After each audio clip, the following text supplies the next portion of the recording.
परमपिता परमात्मा की कृपा से ऋग्वेद पारायण यज्ञ संपन्न हुआ। आज के इस यज्ञ के ब्रह्मा आदरणीय पंडित प्रताप नारायण अवस्थी जी हैं। मैं जो भी हमारे उपस्थित बंधु बांधव यज्ञशाला के सदस्य मातृशक्ति, निवेदन ये करना है कि ये कोई विशेष काम नहीं किया है।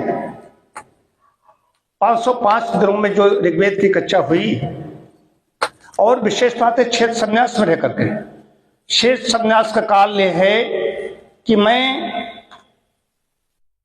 2 वर्षों में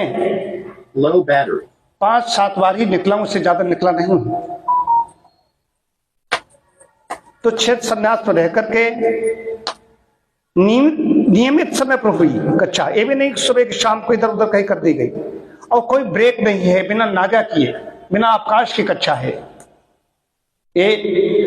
और इसके साथ साथ मैं कहना चाहता हूं कि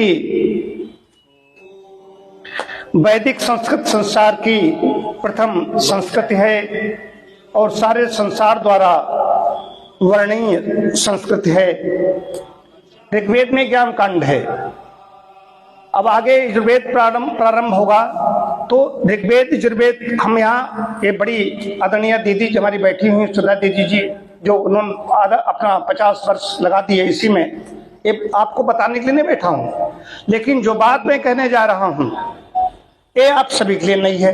ये मैं जानता हूँ कि हमारा अपना विचार है, परमात्मा आकाश तत्व भेज रहा है कि मैं एक वेदी बन गया हूँ और द्विवेदी बनने की ओर अग्रसर हूं। त्रिवेदी बनने के बाद में चतुर्वेदी बनना मेरा लक्ष्य है। तो मैं एक वेदी बन गया। एक ये है,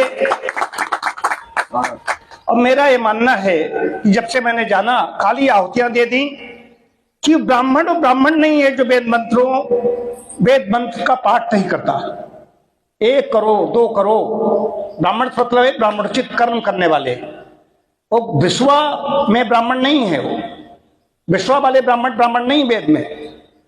तो जो मंत्र का उच्चारण नहीं कर रहा है, वेद मंत्रों का उच्चारण नहीं कर रहा है, वेद पाठ नहीं पढ़ रहा है, वेद की ऋचाओं के बिना जीवन व्यर्थ है। तो मैं चाहता हूं, हमारे यहाँ पर सदस्य हैं कि ये सब मंत्र द्वारा ही आहुतियां दी गई, लेकिन साथ में अपने वेद पढ़ना और पढ़ाना, ये है ब्राह्मणोचित कर्म हुआ।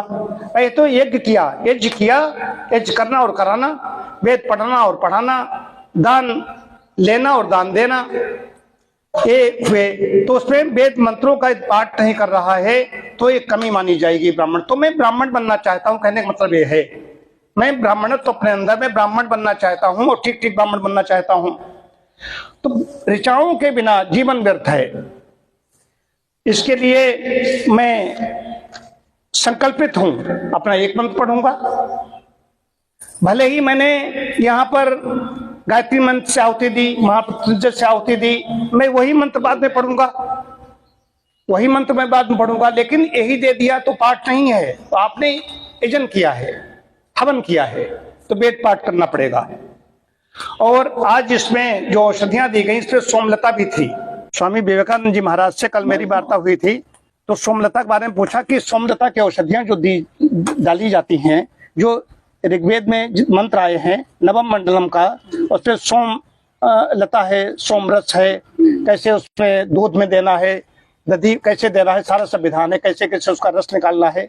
अब इसका रस तो निकल नहीं सकता, तो हमने कहा कि दूध में दी जाएगी, उनका दूध में नहीं दी जाएगी, तुम सूखी ही उसमें डालो, अपने हब में इसको डाल के दो। तो सोमलता डॉक्टर साहब ने मंगाई थी, सोमलता औषधि हमने कह दिया, तो डॉक्टर साहब ने उसको ऑनलाइन बड़ा सर्च करके बड़ी मुश्किल से मिली। जो यजन कर रहे हो तो खाली ये न जले, चम्मच छोटा था, ये वाला था, तो क्यों बड़ा मंगाया गया कि आहुतियां ज्यादा पड़ रही थी, घी कम पड़ रहा था, तो न्याय नहीं हो रहा था। हर जगह पर न्याय होना चाहिए इसके साथ।